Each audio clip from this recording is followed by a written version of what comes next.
Kutokana na msongamano unaoendelea mkoani Arusha, tumepokea maelekezo ya mkuu wa mkoa Mheshimiwa CPA Amos Makalla tuzuie changamoto hiyo kwa mara moja, na sisi kupitia jeshi la polisi pamoja na TARURA na TANROADS tutafanya ufuatiliaji wa maelekezo haya ili mji wetu uendelee kuwa salama.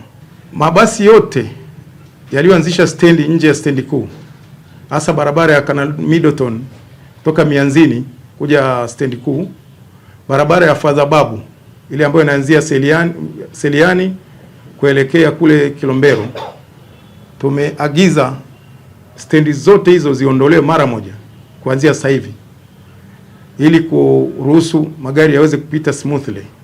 Lakini pia tumekubaliana yafuatayo kwamba ofisi ya jeshi la polisi, TARURA pamoja na TANROADS na LATRA na ofisi ya jiji la Arusha tumekubaliana mambo yafuatayo katika kutekeleza maelekezo ya mkuu wa mkoa. Magari yanayo parking sehemu mbili, yani sehemu ambazo zimeruhusiwa na ambazo hazijaruhusiwa, maeneo yote ambayo hazijaruhusiwa zile parking zote ziondolewe na wenye magari watafute maeneo mazuri ya kuegesha magari yao.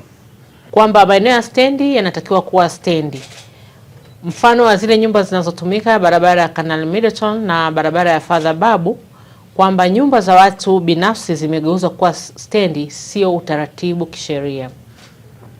Nyumba zile zinaweza kutumika kwa ajili ya matumizi ya makazi na biashara kwa mujibu wa master plan.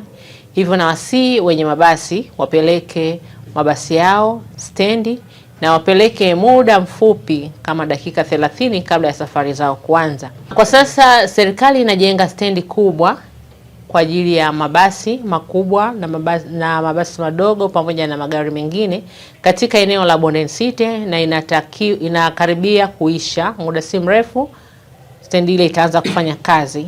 Hivyo na wasi waendesha vyombo vya abiria, mabasi, daladala na vitu vingine kuzingatia maeneo maalum ya maegesho yaliyowekwa kwa sasa.